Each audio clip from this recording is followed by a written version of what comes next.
Everyone, welcome to my channel one step to success. तो friends, आप सभी का स्वागत है अगैन। और फिर से यहाँ पे आपका एक नया सेशन हम लेकर आ चुके हैं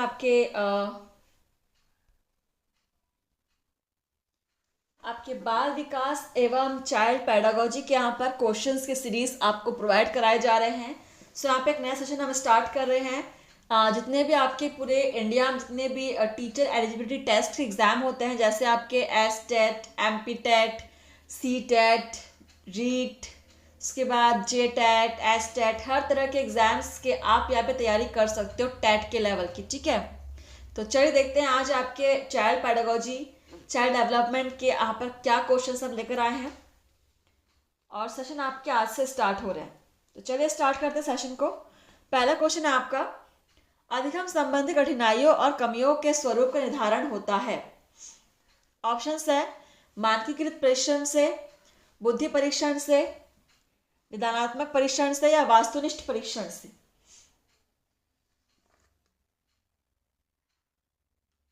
अगर आप भी गवर्नमेंट टीचर बनना चाहते हैं तो सबसे पहले आपको स्टेट एलिजिबिलिटी टेस्ट यानी कि स्टेट लेवल टेट हो गया या फिर सेंट्रल लेवल टेट आपको क्वालिफाई करना ज़रूरी है। ठीक है, और टेट क्वालिफाई करना चाहते हैं तो बिल्कुल आपको प्रैक्टिस की बहुत ज़रूरत पड़ेगी। बिना प्रैक्टिस के आप क्वालिफाई नहीं कर पाएंगे, इसलिए आप प्रैक्टिस कीजिए। यहाँ पे क्लासेस हम आपको प्रोवाइड करा रहे हैं। तो देखिए यहाँ पे आंसर क्या हो जाएगा। अधिगम संबंधी कठिनाइयों को दूर करने के लिए अधिगम संबंधी कठिनाइयों और कमियों के स्वरूप का निर्धारण करना होता है। ठीक है, निर्धारण किसके द्वारा होता है? निदानात्मक परीक्षण से। ठीक है, डायग्नोस्टिक टेस्ट से। Option C is correct, note कर लेंगे सभी इसको। और अगला क्वेश्चन है आपका, शाला आधारित मूल्यांकन की विशेषता है एक ही समय में सभी के लिए एक ही कार्य का समायोजन, शिक्षा के लिए प्रतिक्रिया कम या नहीं, शिक्षण व सीखने में सुधार की कमी, उपयुक्त सभी। चलिए, टेट एग्जामिनेशंस की आपके जो चाइल्ड डेवलप पेडागोजी का जो टॉपिक है वो यहाँ पर आपको संपूर्ण आपको कंटेंट पर आपको एमसीक्यू सेशंस कराए जा रहे हैं। फ्रेंड्स, आप क्लास को शेयर कीजिएगा और आप भी यहाँ पर डेली क्लास अटेंड कीजिए। तो देखिए यहाँ पर क्या आंसर होगा। शाला आधारित मूल्यांकन की विशेषता है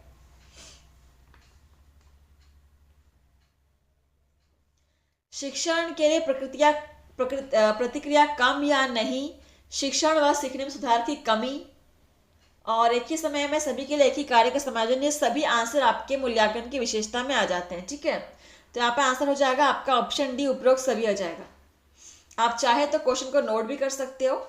क्वेश्चन नंबर 3, मूल्यांकन सतत प्रक्रिया है जिसमें सम्मिलित है सीखने वाला, पाठ्यक्रम, शिक्षण के उद्देश्य, ये सभी। मूल्यांकन एक सतत प्रक्रिया है जिसमें सम्मिलित है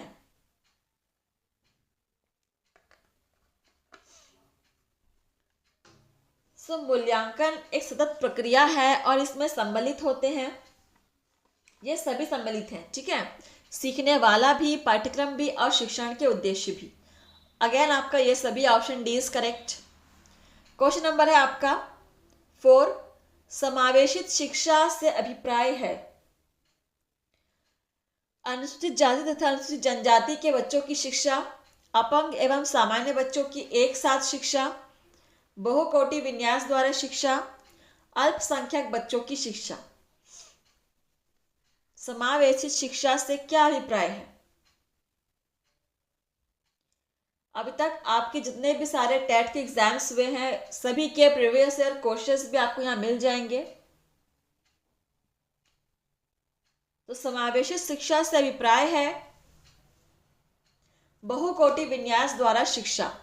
ठीक है, ऑप्शन सी इज करेक्ट।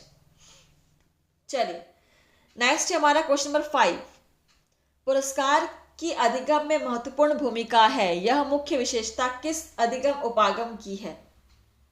व्यवहारवादी, संज्ञानात्मक, मानवतावादी, वैज्ञानिक। जहां पर आपको राजस्थान रीट के एग्जामिनेशंस जो होने वाले हैं उसकी भी आप तैयारी यहाँ कीजिए। और अभी आपके सीटेट के भी एग्जामिनेशंस होने हैं, उसके भी आपका प्रीवियस ईयर क्वेश्चंस यहाँ कराए जा रहे हैं। सभी ऑल इंडिया में जितने सारे स्टेट पे आपके टेट के एग्जाम्स होते हैं, सभी से यहाँ पर क्वेश्चन का मिक्सचर यहाँ पे एक बेहतरीन सेशन आपको बनाकर लाया गया है आप लोग के लिए।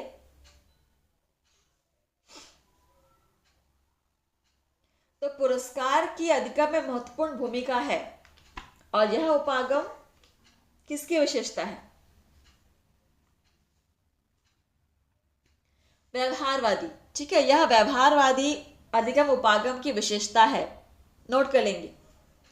क्वेश्चन नंबर 6, निम्न में से किस जोड़ी का सही संबंध नहीं है? ऑप्शन है फ्रोबेल खेल खेल में, मारिया मॉन्टेसरी अलग सोच, केलर सहायक शिक्षण, गांधी जी प्रदूषित हाथ।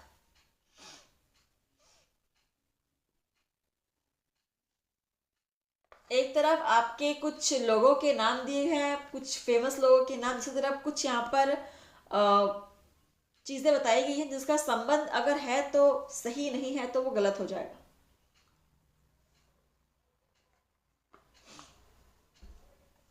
तो फ्रॉबेल ने खेल विधि का आविष्कार किया था, बिल्कुल यह सही है। ठीक है, ये तो सही है आपका। मारिया मॉन्टेसरी अलग सोच, ये भी आपका सही है। केलर जो है वो सहायक शिक्षण नहीं है। ठीक है, तो यहाँ पर ये आपका राइट आंसर, क्योंकि ये जो जोड़ी है वो संबंध नहीं हो रहा है इन दोनों का। और गांधी जी प्रदूषित हाथ, ये भी सही है। सो यहाँ पर जो सह संबंध नहीं है वो है केलर सहायक शिक्षण, ऑप्शन सी। क्वेश्चन नंबर 7, विद्यालय में सर्वोत्तम अभिप्रेरक है? कक्षा शिक्षक, प्रधान अध्यापक, सहपाठी, विषय शिक्षक। विद्यालय में सर्वोत्तम अभिप्रेरक कौन है? विषय का शिक्षक सर्वोत्तम अभिप्रेरक होता है, option D is correct. Next question number 8, Archimedes ने अपनी समस्या का हल तब पाया जब वह अपने स्नान टब में था। यह सृजनात्मकता की प्रक्रिया के किस सोपान के अंतर्गत आता है? तैयारी, उद्भवन, प्रदीपन, सत्यापन। आर्किमिडीज का सिद्धांत सभी ने सुना होगा, जिन्होंने नहीं सुना है वो जाकर किसके बारे में सर्च कीजिएगा। तो यहाँ पर आपको टेट के जितने भी क्लास 1 से 5 और 6 से 8, ठीक है, पूरा प्राइमरी मिडिल दोनों के ही टेट के यहाँ पर क्वेश्चंस आपको मिल जाएंगे। दोनों मिलकर यहाँ पे बनाया गया है सेशन। देखिए यहाँ पर क्या इसका आंसर हो जाएगा। तो आर्किमिडीज के समस्या का हल जो था वह सृजनात्मकता की किस सोपान के अंतर्गत आता है? जो आता है प्रदीपन। ठीक है, ऑप्शन सी प्रदीपन यहाँ पर सही आंसर हो जाएगा। नेक्स्ट है हमारा क्वेश्चन नंबर 9, अधिगम विकलांग बच्चे अधिकतर होते हैं आक्रामक, संगठित, संगत, निम्न उपलब्धि वाले। जो अधिगम रूप से विकलांग होते हैं वो बच्चे कैसे होते हैं? अधिगम विकलांग बच्चे हैं तो अधिकतर वो निम्न उपलब्धि वाले होते हैं। ठीक है, ऑप्शन डी इज करेक्ट। अगला है हमारा क्वेश्चन नंबर 10, उच्च स्तरीय ज्ञानात्मक कौशलों का विकास करने में निम्नलिखित में से सर्वाधिक उपयुक्त है?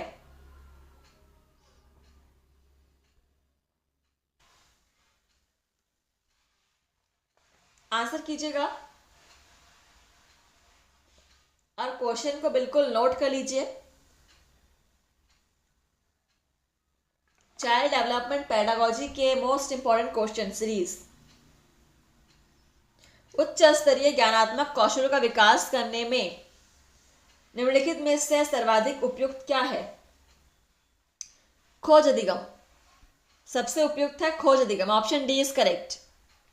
नेक्स्ट क्वेश्चन नंबर 11, अधिगम का परिणाम है मस्तिष्क में नवीन ज्ञान का संचय, अधिक सूचनाएं प्राप्त करना, पूर्व अनुभवों का उपयोग करने की उपयोगिता, रूपांतरण एवं विकास।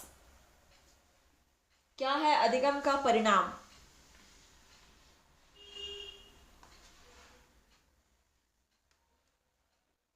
रूपांतरण एवं विकास, ठीक है। Option D is correct.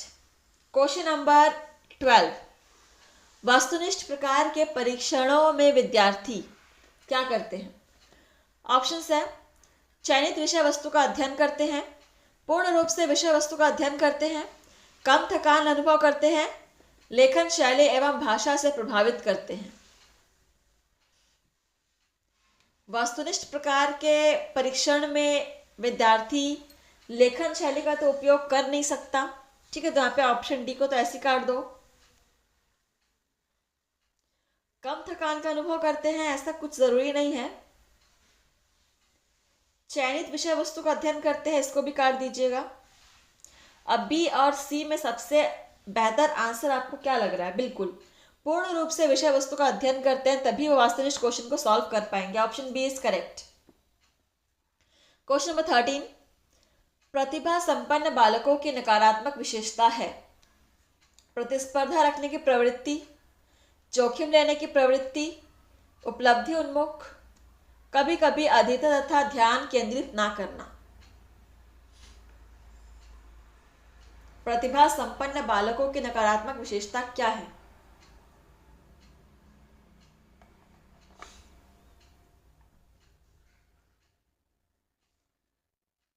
So answer यहां पर आपका बेस्ट आंसर हो जाएगा कभी कभी अधीरता तथा ध्यान केंद्रित करना, ठीक है। ऑप्शन डी यहाँ पे मुझे सही लग रहा है और ये आपका सही आंसर है। जहाँ पे एक और आंसर को सही माना गया है वो है बी, जोखिम लेने की प्रवृत्ति, ठीक है। तो बी और डी दोनों ही आपका सही माना गया है। चलिए नेक्स्ट यहाँ पर क्वेश्चन नंबर 14, विद्यार्थियों में नैतिक मूल्यों का विकास महत्वपूर्ण होता है, इस विकास के लिए क्या करना चाहेंगे? विद्यार्थियों में नैतिक मूल्यों का विकास महत्वपूर्ण होता है, आप इस विकास के लिए क्या करना चाहेंगे? नैतिक मूल्यों से संबंधित कार्यों का उत्साहवर्धन, व्याख्यान का आयोजन, नैतिक मूल्यों पर आधारित कहानियों का प्रदर्शन, स्वयं को आदर्श के रूप में प्रस्तुत करना।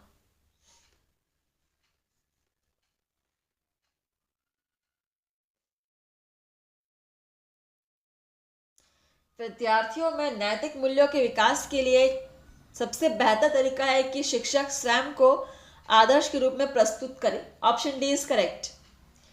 क्वेश्चन नंबर 15, शरीर का विकास उनके अंगों, इंद्रियों तथा शक्तियों का विकास का होना चाहिए। जहाँ तक संभव हो बालक की आंतरिक क्षमताओं का स्वच्छंद विकास करना चाहिए। बालक को जीना सिखाना शिक्षक का कार्य यही है। तो उपयुक्त कथन किसका है? ऑप्शंस है रूसो, महात्मा गांधी, रविंद्रनाथ टैगोर, फ्रोबेल। अब ये कथन वाले क्वेश्चंस एग्जाम में बहुत पूछे जा रहे हैं फ्रेंड्स, तो आप लोग बिल्कुल परफेक्ट प्रैक्टिस कीजिएगा, हर एक कथन को नोट कीजिए।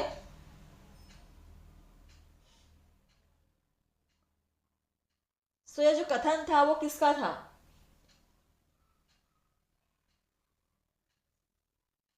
महात्मा गांधी, ठीक है। महात्मा गांधी जी ने कथन कहे थे। Option B is correct. Note कर लिया सभी ने? चलिए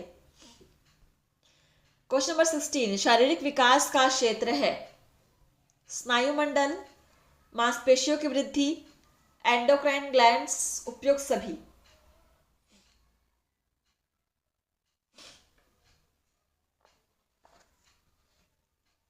शारीरिक विकास का क्षेत्र, सो यहां पर आंसर क्या हो जाएगा? उपयुक्त सभी। स्नायुमंडल, मांसपेशियों का विकास और एंडोक्राइन ग्लैंड्स, ये सभी आपके शारीरिक क्षेत्र के ही विकास के क्षेत्र हैं। चलिए नेक्स्ट है हमारा क्वेश्चन नंबर 17, निम्न में से बहुबुद्धि का प्रकार नहीं है। ऑप्शन है आपके भाषाई बुद्धि, स्थानिक बुद्धि, अंतर्वैयक्तिक बुद्धि, विश्लेषण बुद्धि। इनमें से कौन सा है जो बहुबुद्धि का प्रकार नहीं है? और बहुबुद्धि कितने प्रकार के हैं ये आप मुझे कमेंट्स में बताएंगे।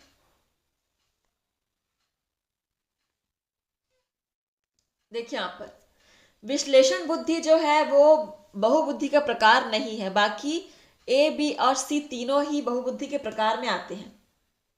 अगला है हमारा क्वेश्चन नंबर 18, एक शिक्षक के लिए विद्यार्थियों के व्यक्तित्व भेदों का ज्ञान आवश्यक है। किसके लिए? ऑप्शंस है शिक्षा में सुधार के लिए, सामूहिक शिक्षण के लिए, विद्यार्थियों को वास्तविकता की जानकारी के लिए, विद्यार्थियों को वास्तविक आवश्यकता के अनुरूप बना सके।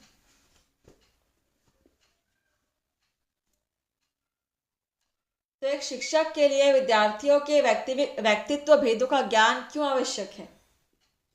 Question number 18।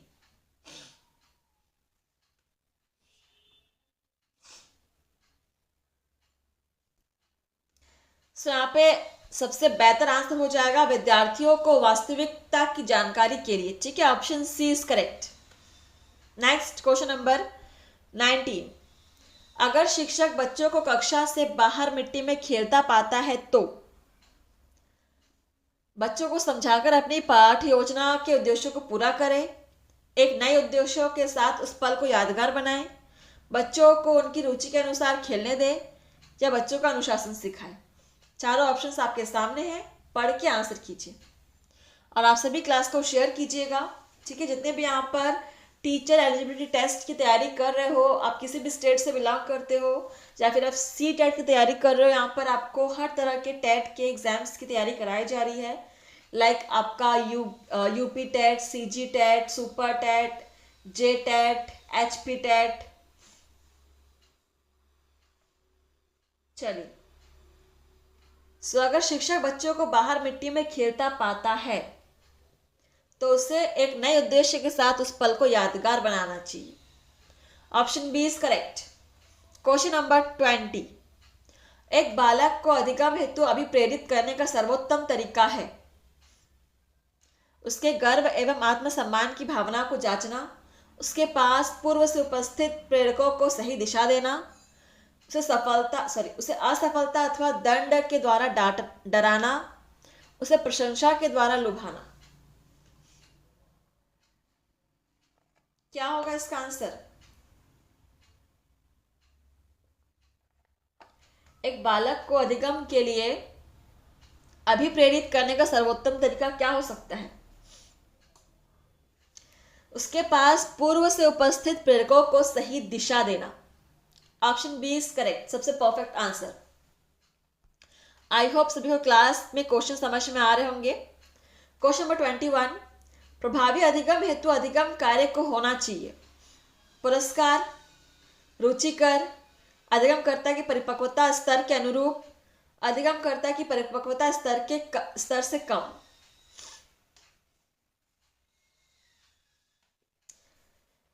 प्रभावी अधिगम हेतु अधिगम कार्य को कैसा होना चाहिए? अधिगमकर्ता की परिपक्वता स्तर के अनुरूप होना चाहिए। Option C is correct. Question number 22।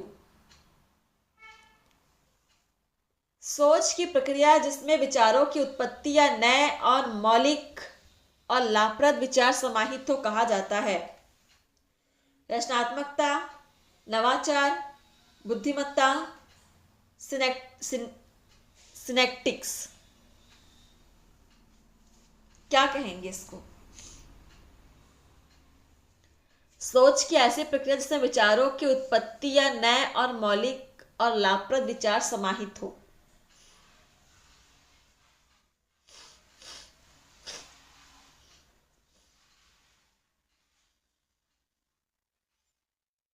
Answer हो जाएगा आपका रचनात्मकता। Option first is correct. Next question number है हमारा 22। वह बच्चे जिनकी मानसिक आयु उनकी कालानुक्रमिक आयु से कम होती है प्रतिभाशाली, सामान्य, अधिगम अपंगता युक्त, मंदित बालक। क्या कहलाते हैं ऐसे बालक जिनकी मानसिक आयु उनकी कालानुक्रमिक आयु से कम होती है?